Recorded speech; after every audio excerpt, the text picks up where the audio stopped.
I remember particularly one story that really did it for me, and it was this young gal that I met in the inner city of Vancouver, British Columbia, Canada. And she shared that she had been on the street since she was 12 years old. That's when she turned her first trick on the streets of the inner city of Vancouver.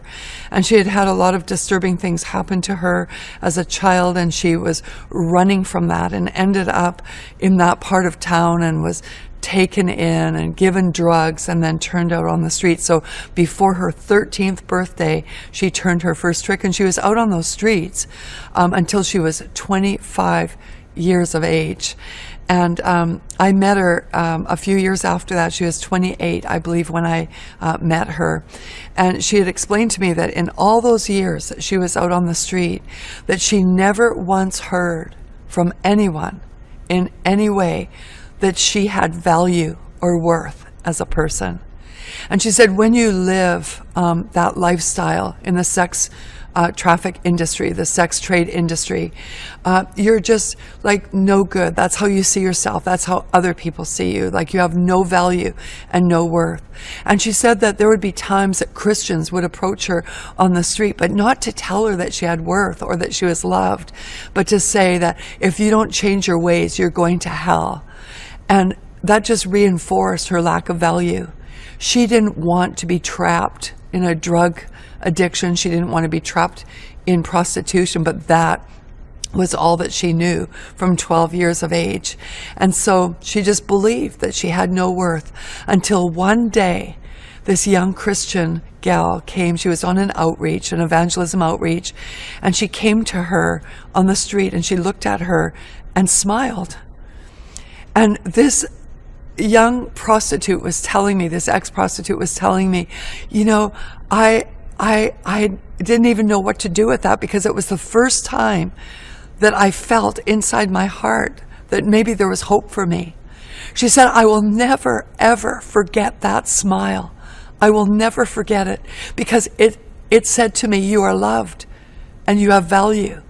And she said, I wrestled. I was uncomfortable with it in some ways because I didn't know what to do with that. And I'll never, ever forget that smile.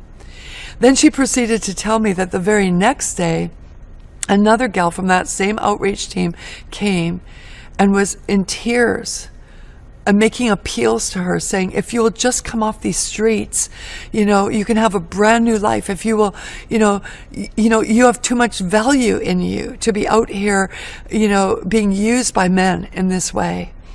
And so, the gal said, well, I can't leave these streets because I've got 3 children to look after. And of course, she was lying. She wasn't out there to look after her children. In fact, she confessed to me that she was a very neglectful mother. She would lock her children up in the house with a box of cereal, and the baby was in the crib crying, and the kids were looking after themselves. Well, she locked the doors, closed the blinds, and said, don't leave this place until I get back. And sometimes that was hours and hours and hours, because she needed to go out and make money for her drug habit. That was the bottom line. But she told this young gal, I can't leave the streets because of my children. And the girl in tears said to her, if you will please come off these streets. God loves you so much. If you will come off these streets, I will commit to looking after the financial need, to look after your children and the rent on your house and everything that is needed until you can get help. And so that day, this gal who had been prostituting for years came off the street. She'd been on the streets for over 12 years. And because of love, she decided to come off. And so she went into the home, and the young girl went to her church. It was a small church of under 100 people, and the church took on the project together. They raised the money, they looked after the children, they helped this girl get the medical attention she needed, and they just loved her. And so much love was poured out on her that she actually gave her heart to the Lord a few days into this. And then the church put her into a rehab program for, I think it was almost a year, and looked after her children in the meantime. And this girl, who was once a prostitute, was now taken out of the dung heap and set amongst the princes of the earth. And when I met her, she'd been off the streets for 3 years, and she explained to me how hard it was living on those streets. She said oftentimes, you'd overdose in an alley and people would just step over you. Nobody cared about you. Nobody saw a prostitute's value. And she was sharing me these heart-wrenching stories that broke my heart. And she'd been off the streets for 3 years, and she had just gone back onto the streets when I met her. I met her in the inner city of Vancouver. She had gone back to the streets, but not as a prostitute anymore, not as a drug addict, but as a minister of God's love. And she was walking the alleys and walking the streets and reaching out and bringing the girls in off the street. And it just touched me so much. And I said, God, one life, just knowing your love is so important. Just one life. Just if we could touch one life, it is so important. And so we began to give ourselves more and more in raising up teams to go out on the street. Well, then I heard about the jugular of the sex trade industry, especially sex tourism, was in a city called Pattaya, Thailand. So we took a scouting trip over there. I just wanted God's heart for it and to have him infuse me with his heart. And that's when, as walking the streets, I saw girl after girl, bar after bar, brothel after brothel, and started hearing the testimonies of girls who had been raised in small villages as children and just enjoying their childhood. And they didn't know they were poor, but they were just being kids, enjoying life. And then finding out one day that an offer had been made to the parents by someone from the city saying, if you give us one of your children, we can give them a job in the big city. It'll be a breakthrough for them. And maybe even a man from America or from Europe will come and marry them, and then they'll look after your family. And most of those parents didn't know that they were giving their children over to prostitution. But I remember sitting in the bar with one girl. She was about 15 or so. She was supposed to be 18 legally to work in the bars. But I knew that she wasn't. She was just a child. And she, in tears, shared with me her story with our interpreter that was with us. And she remembers being sold into the bars and didn't even know what she was going for. She was a virgin when she first went. And she said she remembered the first time that she was with a man, and it was terrifying for her. They'd given her some drugs to help her with that. And she just explained the terror of being in that kind of lifestyle. My heart broke. I said, we're going to do something to help you. We're going to do something to help other girls like you. And so God gave us a plan to just take whatever Christians would be interested in going and loving people to life, one life at a time. And so we go into the bars and love the girls, and we started hosting banquets where we would go and pay for the girls to come out of the bars for the night. And we would set this banquet feast for them in a beautiful hotel with the best meal that we could have. And we'd raise the money ahead of time, and we'd buy all of them roses, and we'd give gifts to them. And we prophesied destiny over each one, because most of them didn't know a personal living God who loved them and who saw value in them. When you're sold into prostitution by your family, there's a message that goes into your mind that says, I don't have value, I don't have worth, I'm good for nothing, and my life is worth nothing now. But when you come to know the living God and that he sees value in you, it just changes everything. And so girl after girl would weep and weep and weep in these banquets. And we worked with a ministry, and still do, over in Thailand, who disciples girls. They're willing to take them out of the bars immediately and train them in making cards or hairdressing or bakery work or whatever, and they pay them money if they'll come out of the bars, pay them an income to look after them and a little bit to send home to the family. And it's just beautiful what happens. So every time we host one of these banquets, many girls give their hearts to Jesus Christ, the King of Love. Many of them come to know a true bridegroom king who loves them for who they are and not for what is taken from them.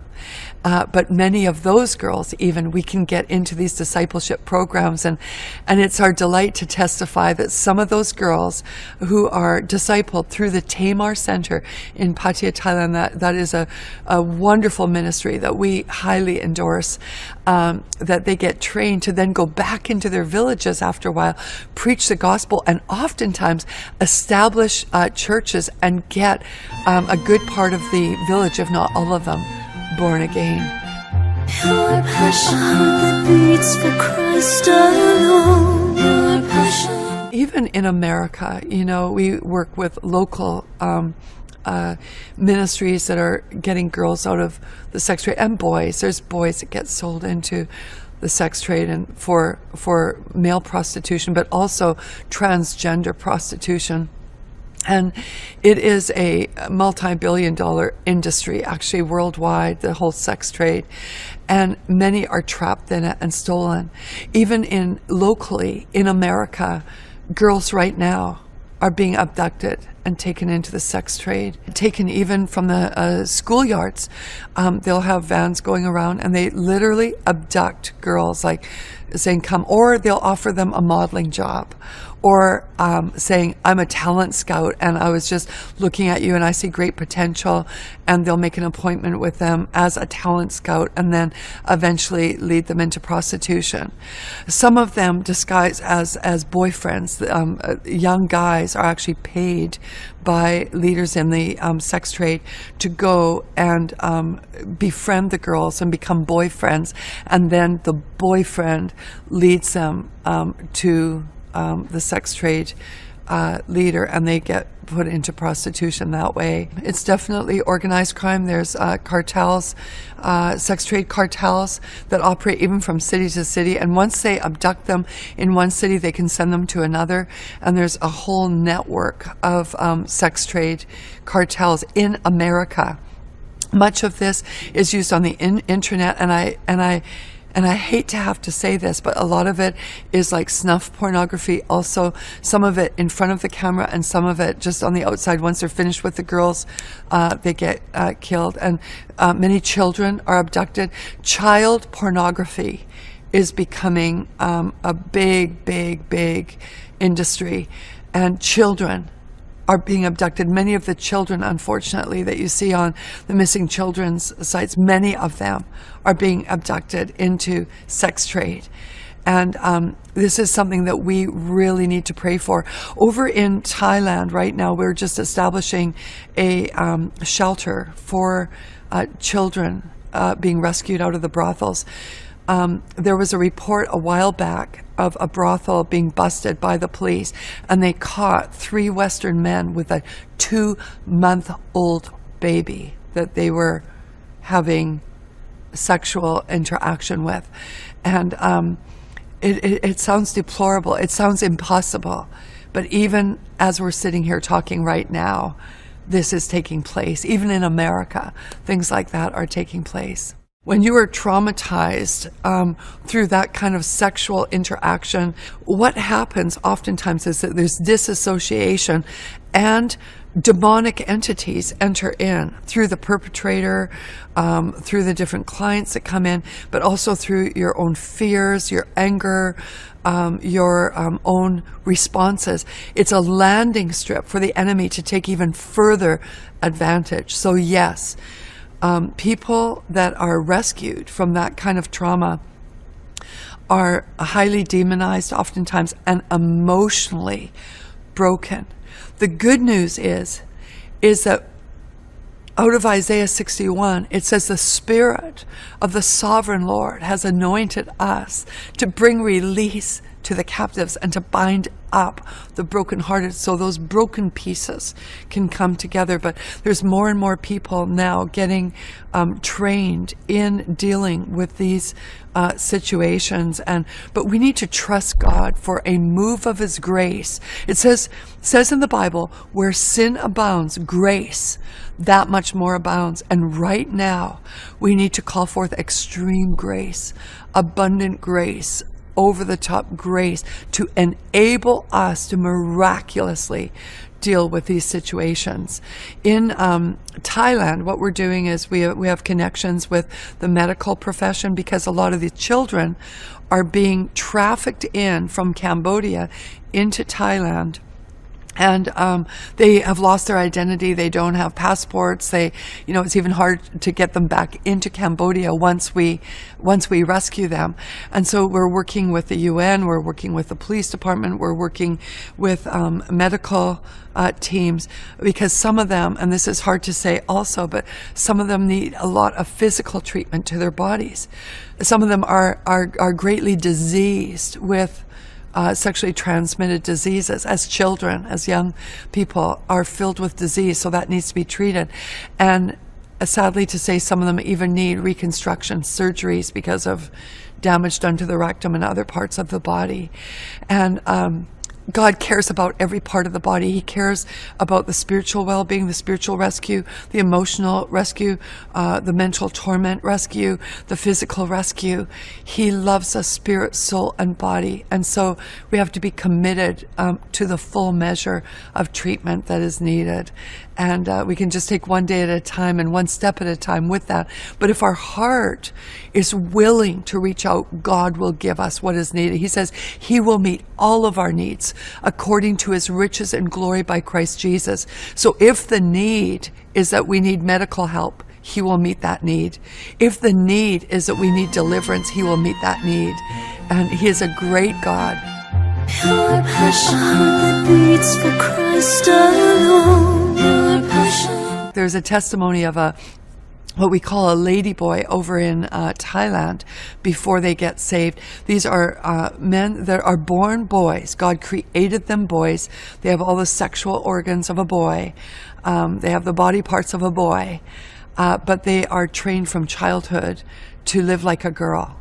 Their parents oftentimes, right from childhood, will dress them in little girl dresses and put nail polish on them and teach them mannerisms of a girl, and sometimes purposely to raise them as prostitutes, because a lady boy gets more money than a regular prostitute and can raise money for the family.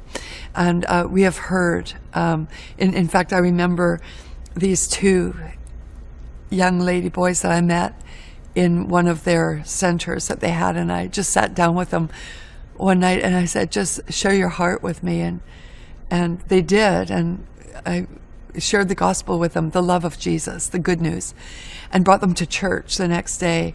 And over the next week they got saved. Both of them got saved, and they didn't immediately change the way that they dressed or acted, but they came to know Jesus as their Savior. They had had surgery, so they had treatments that gave them their breasts and that, so they had completely identified as girls. But why they came to Him is because they first encountered Him. They told me how they felt His love, and that they'd never felt love like that before. They had this body encounter with Jesus Christ. Both of them had this with Jesus Christ, and that is what made them feel safe enough to come to Him, knowing that He would love them for whoever they were. And then over time they grew, and they grew in fellowship, in church fellowship. And this is our God. They do know that He created them as males now, that they are created as males. And so it is a process, but it is growing. Yes, there are definitely dangers, but the people in the sex trade, they live in danger every single day, every single moment of their life. The children that are sold into the kiddie stroll brothels, they're in danger every single day by the hour. And so to be in danger as one who rescues is a small price to pay, really, to rescue those that are in danger every moment. And we do feel the protection of the Lord and the hiddenness of the Lord. And I have seen, for those that work like Annie and the Tamar Center, that are actually known in the city as those that do rescue, I've seen God protect them.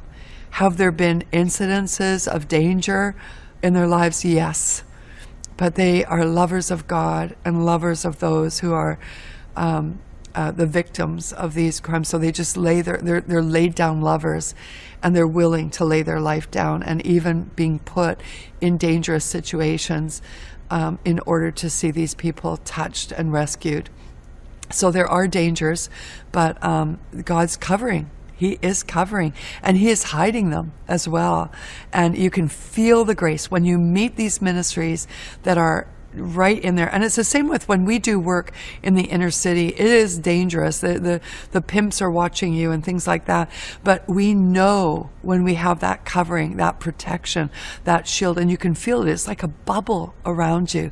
God's Psalm 91 is a really true word from the Lord.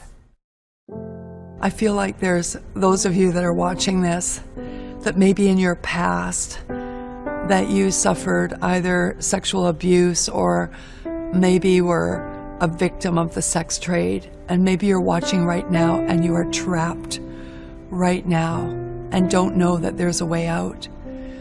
But Jesus is the door to freedom. He really is. I can't imagine even what you must be feeling right now. I can't imagine the fullness of the pain, but I know one who does know it, and he's intimately acquainted with what you're suffering in.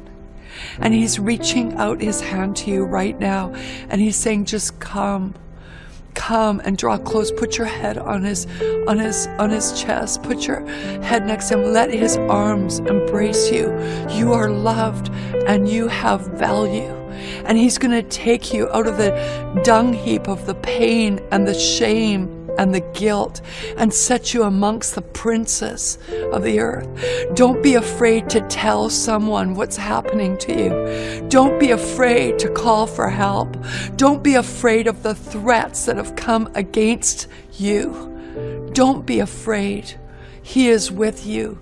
He will cover you. He will protect you. He will put you in that bubble that is talked about in Psalm 91, where he covers you with his feathers. Why? Because he loves you. Your life can change right now, out of the darkness into the light, out of hatred into love. God has great things for you. He cares.